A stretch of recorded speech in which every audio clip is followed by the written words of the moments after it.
Okay, exercise 6.3 question 1। ये figure दी हुई है क्वेश्चन में, हमें तीन बातें पता है। ओडी बाइसेक्ट कर रही है एंगल एओसी को, ओई बाइसेक्ट कर रही है एंगल बीओसी को, और हमें ये भी पता है ओडी ओई परपेंडिकुलर है। तो जब प्रूफ शुरू करेंगे तो मैं थोड़ा शॉर्ट में रखूंगा अभी। तो देखिए, ओडी बाइसेक्ट कर रही है ना, तो ये एंगल ये और ये angle AOD AOC, sorry AOD और सीओडी जो है इक्वल हो जाएंगे। मैं इन दोनों को एक्सलेट कर रहा हूँ, ये दोनों, और इसी तरह ये दोनों एंगल यानी कि बीओई और सीओई, इनको मैं वायलेट कर रहा हूँ। ठीक है, क्योंकि ओडी परपेंडिकुलर ओई के है, इसका मतलब ये जो एंगल बन रहा है यानी एंगल डीओई, ये कितना हुआ 90 डिग्री। और फिगर के हिसाब से अगर देखें तो DO is nothing but x plus y, तो यहाँ से x प्लस वाई की वैल्यू मिल गई 90। हमें प्रूव करना है कि ए ओ और बी कोलिनियर है, एक लाइन में आते हैं, यानी इसे स्ट्रेट लाइन प्रूव करना है। तो देखो, स्ट्रेट लाइन करने का सिंपल तरीका होता है इन सब एंगल्स का सम 180 होना चाहिए। तो मैंने कहा ठीक है, angle AOD plus DOC plus COE plus EOB, यानी कि x x y y, सबको प्लस करूंगा तो क्या मिला 2x प्लस 2y, 2 कॉमन लिया और x प्लस वाई की वैल्यू कितनी थी 90 डिग्री, तो आ गया 180 डिग्री। बस एक स्टेटमेंट डाल देना कि क्योंकि it follows angle sum property, sorry it follows angle on straight line, therefore AOB is a straight line which means AOB are collinear. Simple सा क्वेश्चन, 3 के मार्क्स अगर ये आता है। ठीक है, ओके। तो ये 6.3 के क्वेश्चन 5 और 6 दोनों एक साथ समझा रहा हूँ क्योंकि दोनों में ना एक जैसा लॉजिक है। इसमें आप देख सकते हो दो अजीब सी फिगर्स हैं, दो ऐसी लाइनें हैं जो आपस में इंटरसेक्ट भी नहीं कर रही और पैरेलल गिवन है। दोनों में ना कंस्ट्रक्शन करनी है। देखिए इस वाली में जो दोनों एक जैसे हैं, इसमें ये दोनों एंगल्स इक्वल प्रूफ करने हैं, और इसमें ये दोनों का सम 180 प्रूफ करना है। आपको दोनों में क्या करना है, ये जो लाइन है अंदर, इसको आप कंस्ट्रक्शन करोगे, इसे आप एक्सटेंड कर दो पीछे, और इस पॉइंट को कुछ भी नाम दे दो जैसे पी। ठीक है, ये करना है। अब इधर क्या करोगे, इधर भी आप इस लाइन को ऐसे आप बढ़ा दीजिए और इसको नाम दे दो यहाँ पे पी। ओके, इस पे फोकस करते हैं। आपको जो इसे एक्सटेंड किया, देखिए आप इसे भी कर सकते हो, इसे भी कर सकते हो, दोनों से आ सकता है। तो फिलहाल मेरे माइंड में ये आई, मैंने कर दी। ये जो एंगल बनेगा ना, इसका यूज करना है 3, और इसमें ये जो टकराएगी इससे जो थर्ड एंगल आएगा इसको यूज करना है। बस ये ध्यान रखो, जो आप कंस्ट्रक्ट करोगे एक्सटेंड करोगे, उससे जो एंगल बनेगा we need to use that. अब कंस्ट्रक्शन में यहाँ लिख नहीं रहा, आप सुन चुके हो, समझ चुके हो। अब करना क्या है आपको, देखिए एक बार 1 और 3 का रिलेशन देखना है और एक बार 2 और 3 का। अब 1 और 3 के लिए यानी ए बी और डी, अब ए बी डी पैरेलल हैं तो ए बी और डी पी भी पैरेलल हुए, तो उस हिसाब से सीधा सीधा 1 इक्वल 3 आ गया। Reason corresponding angles. और यही जब आप इन दोनों के हिसाब से देखोगे तो 2 और 3 भी कॉरस्पॉन्डिंग एंगल्स हैं। अब जब 1 3 के इक्वल है, 2 भी 3 के इक्वल है, तो हम कह सकते हैं 1 और 2 इक्वल है, खत्म क्वेश्चन। बस आपको ये कंस्ट्रक्शन पता होनी चाहिए और कॉरस्पॉन्डिंग एंगल 2 बार लगाना है। इधर आ जाओ, अब इधर क्या करेंगे, अब यहाँ पे देखो फिर से 1 और 3 का लॉजिक देखो और 2 और 3 का। अब 2 और 3 का लॉजिक सीधा सीधा मुझे क्या दिख रहा है, दे आर कॉरस्पॉन्डिंग, तो मैंने लिख दिया एंगल 2 इक्वल टू एंगल 3 है, they are corresponding angles. But 1 और 3 कॉरस्पॉन्डिंग नहीं है, अगर वो भी इक्वल हो गए वो तो इक्वल हो जाएंगे, पर हमें तो उनका सम 180 करना है। ध्यान से देखें तो ये और ये पैरेलल है और ये को इंटीरियर एंगल है, तो 1 और 3 को इंटीरियर है यानी उनका सम 180 डिग्री होगा। अब पर हमें तो 1 और 2 प्रूव करना है ना, बट 3 और 2 इक्वल है, तो इजीली मैं 3 को क्या लिख सकता हूँ, और ये हमारा क्वेश्चन खत्म। 3 लाइन का आंसर है, 2 नंबर 3 नंबर का आता है, अगर आया तो आई होप आपको आ गया होगा।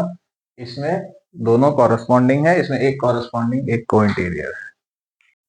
ओके, ट्रायंगल चैप्टर एक्सरसाइज 7.3 का क्वेश्चन 2 और क्वेश्चन 4 दोनों आपके सामने है। देखिए एक एक करके बात करूंगा दोनों में, लेकिन एक एक ऐसा कॉन्सेप्ट है बस वो आपको पता होगा तो हो जाएगा क्वेश्चन, वरना सोचते रह जाओगे। तो चलिए फटाफट शुरू करता हूँ। अब इस क्वेश्चन में हमें गिवन है AD और ये इक्वल है, और ये छोटा सा BD और CE आपस में इक्वल है। ठीक है, ये दोनों बातें लिखनी है। हमें ये वाला ट्रायंगल इस कोने वाले ट्रायंगल की कॉन्ग्रुएंट करना है। अगर मैं देखूं सीधा सीधा मुझे दिखता है कि बी डी और ये तो इक्वल है, ये और ये इक्वल है, दो चीजें हैं, पर कॉन्ग्रुएंसी के लिए तीन चाहिए। अब या तो ए बी और ए सी इक्वल हो तो मैं एस एस एस लगा दूं, वरना एक ही रास्ता है, ये वाला एंगल और ये वाला एंगल इक्वल हो जाए तो मैं एस ए एस लगा दूंगा। ये हम करने वाले हैं। कैसे? देखो उसके लिए हमें ना इनकी जरूरत पड़ने वाली है। अब एक ट्रायंगल ए डी ई में हमें पता है A D equal to A, और हम जानते हैं angles opposite to equal sides of triangle are equal, तो उससे मैं कह सकता हूँ angle A D E is equal to angle A E D. ये जो अंदर वाले एंगल्स हैं इक्वल हो गए, इनको एक्सलेट कर लेते हैं। ठीक है, अब यूजिंग लीनियर पेयर को यूज करके अगर मैं इसको 1 और इसको 2 बोलूं तो एक बात बताओ, 1 आ जाएगा 180 माइनस एक्स और 2 भी आ जाएगा 180 minus x, because 1 plus x is 180, तो x दूसरी तरफ जाएगा तो 180 माइनस एक्स बन जाएगा। सेम 2 प्लस एक्स इज 180, तो 2 आ गया। अगर यहाँ देखें चाहे x हमें नहीं भी पता, बट क्लियरली 1 और 2 दोनों की वैल्यू सेम है, तो इस बात से मैं कह सकता हूँ एंगल 1 इक्वल एंगल 2। तो बस जब 1 इक्वल 2 है, ये और ये इक्वल है, ये और ये इक्वल है, तो ट्रायंगल्स कॉन्ग्रुएंट हो जाएंगे बाय एसएएस कॉन्ग्रुएंसी। सिंपल। अब आ जाओ इस वाले पे। अब इसमें हमें कुछ चीजें गिवन है जो फिगर में सब मार्क है। परपेंडिकुलर से उससे हमें दिख गया यहाँ 90 90 बन रहा है, ये और ये इक्वल है, ये छोटा सा पार्ट और ये छोटा सा पार्ट इक्वल है, हमें प्रूव करना है ये ऊपर वाला ट्रायंगल और ये नीचे वाला ट्रायंगल कॉन्ग्रुएंट है। अब देखिए फिर से अगर मैं सोचूं, I have two things very clearly mentioned, 90 90 है, ये पूरी साइड और ये पूरी साइड इक्वल है, तीसरी चीज चाहिए, और तीसरी ए बी सी में साइड है पूरी बी सी और इसमें है ई एफ, और ये हमें पूरी पूरी इक्वल नहीं पता, हमें सिर्फ इनके छोटे छोटे दो हिस्से पता है। बट अगर हम प्रूफ में शुरुआत यहीं से करें कि we know B F is equal to E C, ये वाली जो बात है, B F equal E C, and if I say add C F on both sides, अगर हम सेम चीज दोनों साइड ऐड करें तो इक्वल ही रहेंगे, यानी B F plus C F equal to E C plus C F. Figure में देखो what is B F plus C F, B C, और इसी तरह what is E C plus C F, it is E F. बस ये हमारी वो तीसरी चीज है अगर ध्यान से देखें। तो अब दोनों ट्रायंगल में एक चीज हो गई A B equal to D, दूसरी चीज हो गई angle A equal to angle D, और तीसरी चीज हो गई B C equal E F जो अभी किया। अब सीधा ये देख के ऐसे एस मत लगा देना, क्योंकि जो दो साइड्स इक्वल की हैं उनके बीच का एंगल यूज नहीं हुआ है, it is R H S, 90 degree hypotenuse and another side, तो triangles are congruent by RHS congruency. दोनों ट्रायंगल की कॉन्ग्रुएंसी वाले क्वेश्चंस हो गए। Exercise 7.4 question number 6। देखिए ये फिगर आपके सामने है, गिवन क्या है, प्रूफ क्या करना है, सब लिखा हुआ है। हमें बोला गया है एबीसी एक राइट ट्रायंगल है जिसमें ए बी और ए सी इक्वल है। देखिए राइट ट्रायंगल में हाइपोटेनियस किसी के इक्वल नहीं हो सकती, तो A B A C equal है, मतलब जो कॉमन एम आ रहा है वहां 90 बनेगा, तो ए पे 90 बन गया, तो A B A C equal है। ए का एंगल बाइसेक्टर है एडी, यानी दिस एंगल, इसको अगर मैं 1 बोलूं और इसको 2 बोलूं तो ये इक्वल होंगे, तो प्रूफ की शुरुआत यहीं से करेंगे। हम बोलेंगे भाई एंगल ए है 90 डिग्री, ठीक है, फिर हम बोलेंगे एडी बाइसेक्ट्स एंगल ए, इसका मतलब एंगल 1 और 2 इक्वल है और वो ए के हाफ हुए, यानी किसका हाफ हुआ, 90 का, तो इनकी वैल्यू कितनी आ गई, 45 डिग्री, तो 1 45 है, 2 भी 45 है। अब एक बार एडी को भूलो और पूरे बड़े ट्रायंगल को एक साथ देखो, तो हमें पता है ट्रायंगल ए बी सी में A B A C equal है। जब दो साइडें इक्वल होती हैं तो ऑपोजिट एंगल्स इक्वल होते हैं, तो A B A C equal होने की वजह से एंगल बी और सी इक्वल हो जाएंगे, तो angle B equal to angle C. अब ध्यान से देखो बी और सी इक्वल हैं, चलो इनको मैं एक बार के लिए, अभी तक कहीं एक्स यूज नहीं किया, मैं एक्स बोल देता हूँ, ठीक है, तो this is X, this is X. पूरे ट्रायंगल में एंगल सम प्रॉपर्टी लगा दो, angle A plus B plus C 180 हुआ एंगल सम प्रॉपर्टी से, ए तो 90 है और ये दोनों एक्स हैं, वो 90 वहां जाके माइनस हुआ, 90 बना और x प्लस एक्स 2x बना, तो भाई x कितना आ गया 45 डिग्री, यानी कि एंगल B और C जो x थे वो भी कितने हैं 45 डिग्री। तो ये भी 45, ये भी 45, ये भी 45, ये भी 45, यहां तक हो गया। अब आ जाओ इन दोनों ट्रायंगल पे एक एक करके, ठीक है। तो मैं यहां लिख रहा हूं अब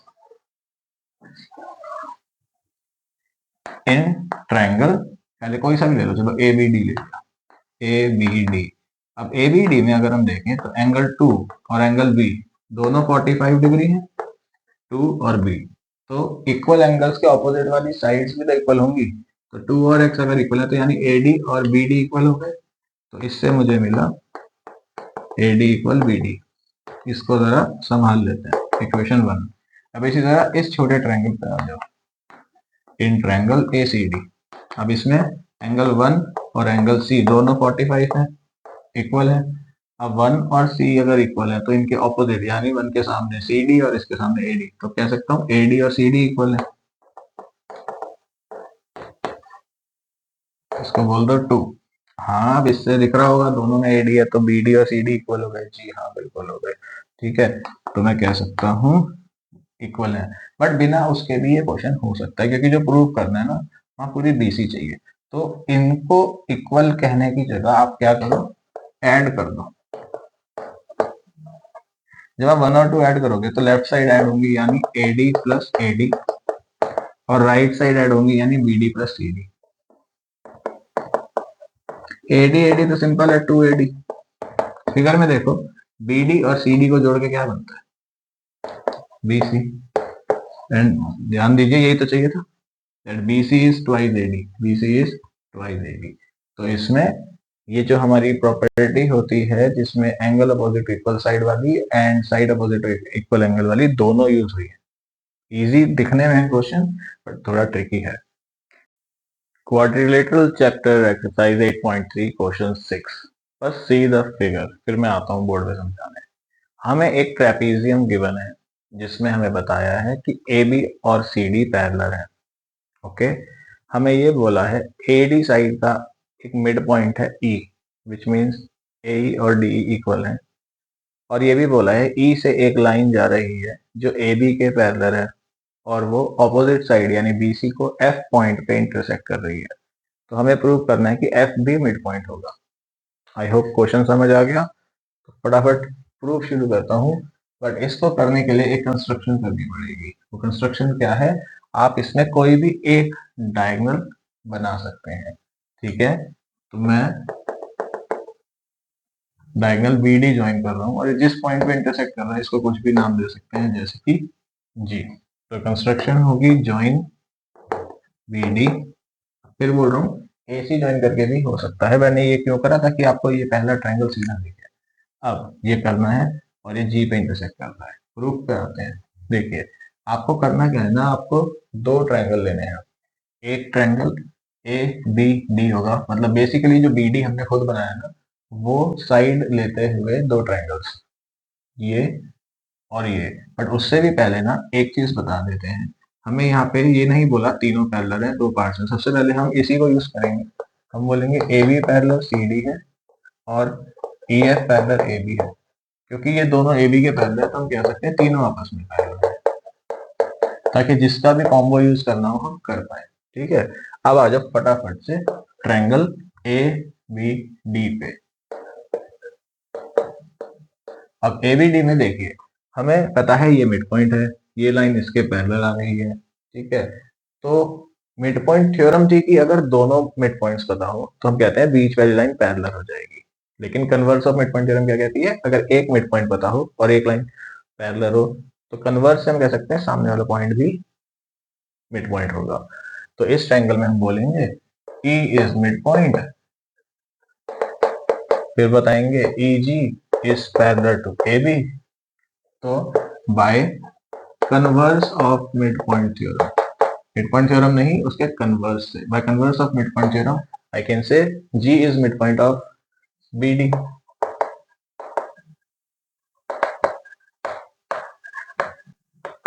तो पहला स्टेप है ये, बहुत ही छोटा आंसर है कि आरा हो भी गया है। तो हमने इस ट्रायंगल से mid converse of mid point theorem लगा के बता दिया G मिड पॉइंट है। ठीक है, अब ये वाला ट्रायंगल लेंगे, ट्रायंगल BCD बोलो CBD बोलो कुछ भी।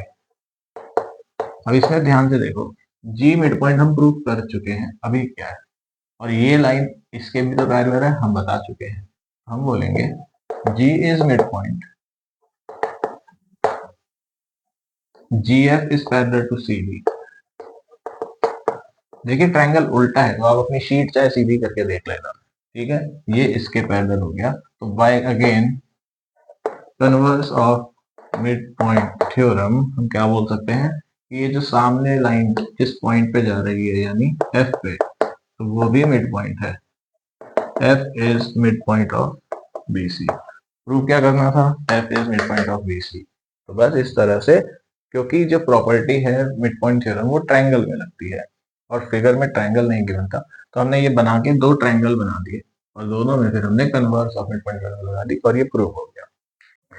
चलिए एक्सरसाइज 8.3 क्वेश्चन नंबर 8। हमें एक ट्रायंगल गिवन है ABC जो कि एक इक्विलेटरल ट्रायंगल है, ठीक है Kashvi. This triangle ABC is an equilateral triangle और हमें ये तीनों जो है मिड पॉइंट्स गिवन है। अब क्योंकि ये इक्विलेटरल ट्रायंगल है तो मैं कह सकता हूँ तीनों साइड है यानी AB AC BC इक्वल होंगे। पर प्रूव क्या करना है, प्रूव करना है कि जो बीच में छोटा ट्रायंगल बना है मिड पॉइंट्स को ज्वाइन करके वो भी इक्विलेटरल है। हमने कहा ओके नो प्रॉब्लम। देखिए ये तीनों इक्वल हैं, तो मैं यहाँ एक स्टेप कर रहा हूँ जिसकी जरूरत आगे पड़ेगी। तो इन तीनों के हाफ भी इक्वल होंगे, ठीक है। क्यों कर रहा हूँ यहाँ वाली बात अब समझ आएगी। देखिए क्योंकि मिड पॉइंट गिवन है ट्रायंगल के, तो ऑब्वियसली यहाँ पे मिड पॉइंट थ्योरम लगने वाली है। तो हम मिड पॉइंट थ्योरम लगाएंगे तो डी और ई के लिए लगाएं तो हमें मिलेगा, क्योंकि देखिए अब डी और ई दोनों मिड पॉइंट है तो D according to mid point theorem हमें ए बी के पैरेलल तो मिलेगी, और यहाँ पैरेलल वाला चीज का इतना नीड नहीं है। डी हाफ ए बी के इक्वल भी तो होगी, बिकॉज यही होता है ना, पैरेलल भी होती है और साइड के हाफ भी होती है। अब ऐसे ही अगर मैं ई एफ की बात करूं तो वो जो ई एफ है वो बी सी के हाफ हो जाएगी, और जो डी एफ है डी एफ ए सी के हाफ हो जाएगी। बट अगर मैं ध्यान से देखूं तो मुझे पता है half A B half B C half A C तो इक्वल है, तो यानी ये सब इक्वल है, यानी कि मैं कह सकता हूँ D equal to E F equal to D F. और ये तीनों है क्या, ये तीनों इस ट्रायंगल की साइड्स ही तो है। तो जब ये साइड्स इक्वल हो गई तो ट्रायंगल डी एफ क्या कहलाएगा, equilateral triangle. Okay easy, equilateral sides equal, उनका हाफ कर रहे हैं क्योंकि मिड पॉइंट थ्योरम के हिसाब से आएगा और फिर आराम से इक्वल हो जाएंगे। Okay next question is question number 9। अब देखिए इस फिगर में हमें गिवन है ए बी सी डी एक पैरेललोग्राम है और ए बी और सी डी पे दो पॉइंट्स हैं पी और क्यू इस तरीके से कि ए पी और सी क्यू इक्वल है आपस में। हमें प्रूव करना है कि जो दो बीच में लाइंस दिख रही है ना, एक तो डायगोनल ए सी और पी क्यू, ये एक दूसरे को बाइसेक्ट कर रही है। अब एक दूसरे को बाइसेक्ट कर रही हैं के लिए ये पॉइंट को कुछ नाम देना पड़ेगा, तो इसको मैं कुछ भी नाम दे देता हूँ जैसे कि ई। तो बाइसेक्ट कर रहे हैं का मतलब हमें प्रूव करना है that A is equal to C E, और हमें प्रूव करना है P E is equal to Q E, या बेसिकली ई मिड पॉइंट है ए सी का भी और पी क्यू का भी। ये हमें प्रूव करना है। प्रूफ बहुत ही आसान है। देखिए अब क्योंकि ये एक पैरेललोग्राम है तो इसमें इजीली ऑल्टरनेट एंगल का कॉन्सेप्ट यूज हो सकता है। हम इन दोनों ट्रायंगल को लेंगे, ठीक है। अब कॉन्ग्रुएंसी के लिए देखूं तो मुझे ये और ये इक्वल पता है। मैं चाहूं तो वर्टिकली अपोजिट एंगल लगाऊं, मैं चाहूं तो this angle equal to this angle बोलूं because they are alternate angle. मैं चाहूं तो this angle equal to this angle बोलूं बिकॉज ये भी ऑल्टरनेट एंगल्स हैं। तो अगर मैं वर्टिकली अपोजिट का यूज ना करूं तो easily A S A congruency लग जाएगी और ट्रायंगल्स कॉन्ग्रुएंट हो जाएंगे। और जब ये होंगे तो ए और सी इक्वल हो जाएंगे, पी और क्यू इक्वल हो जाएंगे, जो हमें करना था। आई नो आपको समझ पूरा आ चुका होगा, फिर भी मैं एक बार लिख देता हूँ, ठीक है। तो इन एंगल्स का नाम दें तो 1 2 3 4। तो as ABCD is a parallelogram, I can say that angle 1 is equal to angle 2 and angle 3 is equal to angle 4. Both are forming alternate interior angles. ठीक है, इन दो बातों के अलावा अगर हम यूज करें AP इक्वल टू CQ, तो ट्रायंगल AEP कॉन्ग्रुएंट हो जाएगा ट्रायंगल CEQ के बाय ASA, क्योंकि जो दो एंगल्स हम यूज कर रहे हैं उन्हीं के बीच की साइड हम यूज कर रहे हैं। ट्रायंगल के नाम सही से लिखिएगा। जब मैं AEP बोल रहा हूँ तो A वाला एंगल C वाले के इक्वल है, तो इसलिए पहला नाम C ले रहा हूँ, और P वाला एंगल Q वाले के इक्वल है, तो P थर्ड पे था तो इसलिए Q थर्ड पे। ओके, अब ये हो गया, तो अब तो CP से हम बोल देंगे AE equal C and P equal QE, और दोनों का ही रीजन क्या है,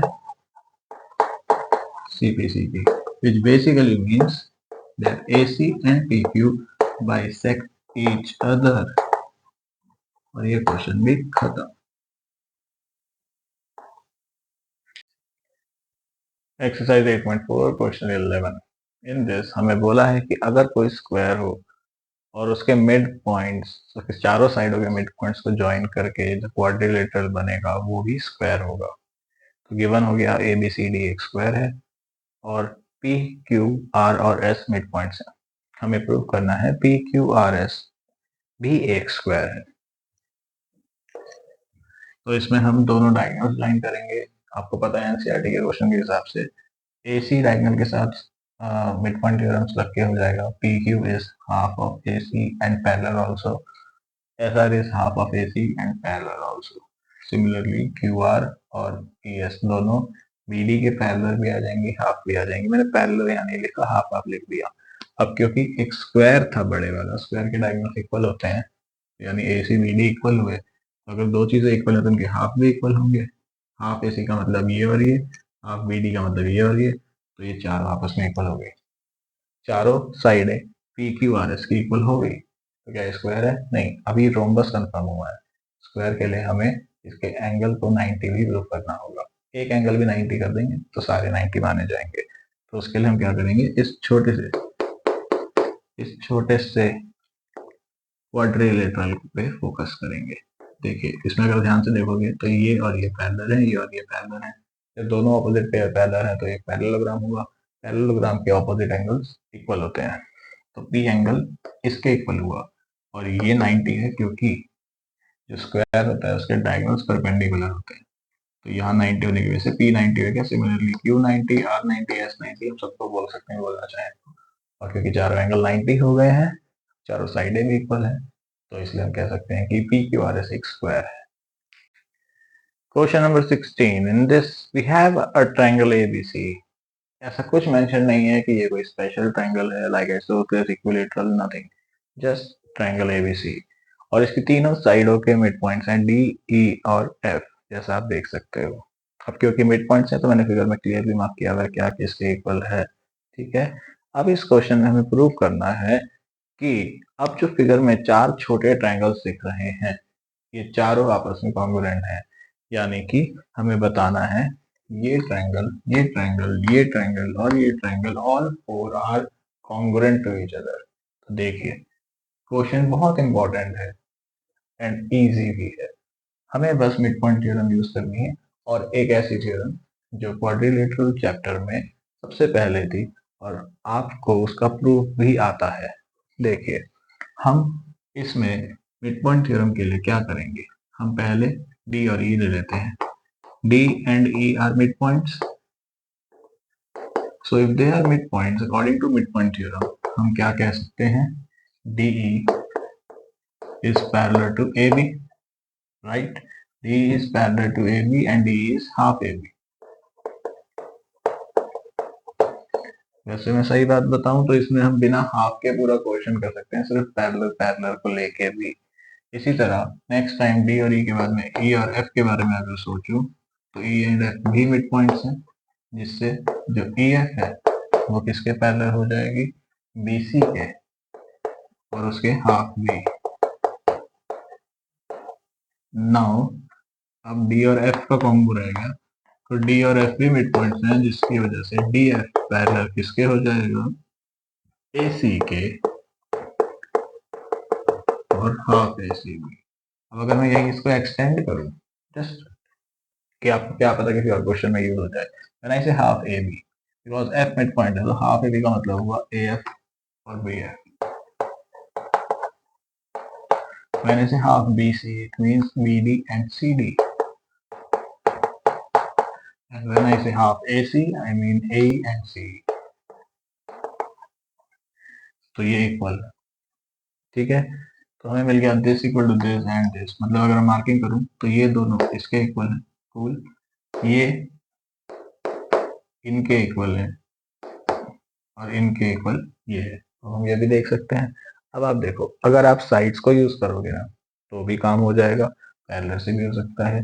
अब अगर साइड्स को यूज करोगे तो सीधा कॉन्ग्रुएंसी लग जाएगी। अब देखिए, इसको मैं ट्रायंगल 1 बोलता हूँ, तो अब मैं ट्रायंगल 1 को ट्रायंगल 2 के साथ कॉन्ग्रुएंट बहुत प्यार से कर सकता हूँ, क्योंकि दोनों में देखें तो ये साइड इसके इक्वल है, ये साइड इसके इक्वल है और ये कॉमन है, तो हो गए कॉन्ग्रुएंट ऐसे ऐसे ऐसे। इसी तरह मैं ट्रायंगल 1 को ट्रायंगल 3 के साथ भी कॉन्ग्रुएंट कर सकता हूँ, this equal this, this equal this is common, and मैं ट्रायंगल 1 को ट्रायंगल 4 से भी कॉन्ग्रुएंट कर सकता हूँ, if I name this 4, this is common, this is equal to that, this is equal to that. तो अब मैंने बिना पैरेलल को यूज करे कॉन्ग्रुएंसीज की हेल्प ली, तो ये तीनों कॉन्ग्रुएंट होंगे एस एस एस से बेस्ड ऑन दिस लॉजिक। और जब तीनों ट्रायंगल एक ही के कॉन्ग्रुएंट हैं, तो हम कह सकते हैं कि ये सब आपस में कॉन्ग्रुएंट होंगे, और ये हमारा क्वेश्चन खत्म भी हो गया, इजी। हाँ, अभी छोटा इससे लग रहा है मैंने कॉन्ग्रुएंसीज शो नहीं की, आपको वो पेपर में करनी होगी। This is one way to do this. एक वे और है, मैं ऐसे समझा देता हूँ। अगर हम ये कुछ भी साइडों की इंफॉर्मेशन ना करें इक्वल की, हम सिर्फ पैरेलल पे फोकस करें, तो हम, अब आप देखो क्या करना है। अब आप लोगे डी सी ई एफ, आप बोलोगे ये इसके पैरेलल है, ये इसके पैरेलल है, तो ये पैरेललोग्राम हुआ। तो अब पैरेललोग्राम की एक प्रॉपर्टी है, diagonal of parallelogram divided into two congruent triangles. तो मैं सीधा बोल सकता हूँ, क्योंकि ये एक पैरेललोग्राम है और ये उसका डायगोनल है, तो ट्रायंगल 1 और 2 कॉन्ग्रुएंट हुए, और कॉन्ग्रुएंसी शो भी नहीं करनी पड़ेगी। फिर इसी तरह इधर आऊं, तो मैं बोल सकता हूँ this is parallel to this, this is parallel to this, तो ये भी एक पैरेललोग्राम है, तो और ये डायगोनल है, तो 1 और 3 भी कॉन्ग्रुएंट हुए। इसी तरह यहाँ पे 1 और 4 कॉन्ग्रुएंट हुए, सेम चीज विदाउट शोइंग कॉन्ग्रुएंसी, सिर्फ एक स्टेटमेंट डाल के, तो उससे आंसर छोटा बहुत हो जाएगा। बट कईयों को कॉन्ग्रुएंसी करना पसंद है, तो मैंने ये भी बता दिया है, जैसा आपको ठीक लगे आप वो करिए एग्जाम में।